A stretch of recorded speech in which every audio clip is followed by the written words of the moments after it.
Ini nih sayang nih kalau Anda tidak dengar cerita ini sampai selesai. Terutama bagi Anda yang sekarang lagi berjuang dengan penyakit asam lambung, GERD, dan anxiety. Karena ini pengalaman yang hampir dirasakan banyak orang. Karena banyak penderita penyakit GERD dan asam lambung ini bingung kok nggak sembuh-sembuh. Udah berobat ke dokter juga nggak sembuh-sembuh. Bingung dengan perasaan yang dia rasakan gitu ya. Rasa-rasanya penyakit parah.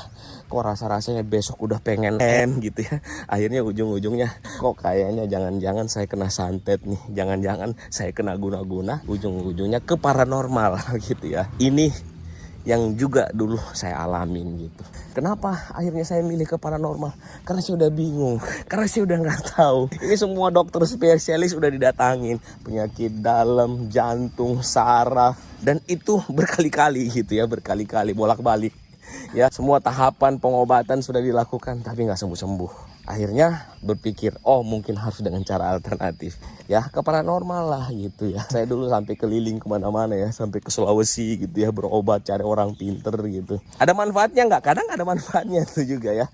Karena mereka tuh ngasih sugesti positif buat kita gitu ya. Tapi pulang, kambuh lagi gitu, nggak sembuh-sembuh. Tapi nggak apa-apa, ini pengalaman berharga buat saya. Dan mungkin bisa jadi pengalaman buat teman-teman semua yang juga melakukan hal yang sama. Yang belum, jangan lakukan ini gitu ya.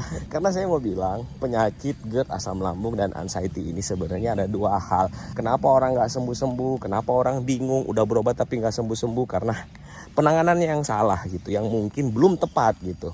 Penyakit ini dua hal yang harus disembuhin gitu. Memang kita punya masalah lambung, asam lambungnya tinggi karena ada bakteri pylori, mungkin ada peradangan di lambung atau splinter esofagusnya yang longgar. Jadi memang harus disembuhin gitu. Bagaimana cara sembuhinnya gitu ya? Nah, orang tuh macam-macam. Ada yang mungkin dengan obat warung saja sudah bisa sembuh, ada yang mungkin cocok dengan herbal-herbalan, kunyit, madu gitu. Nah, seperti saya juga udah lakukan semua dulu gitu, tapi belum cocok.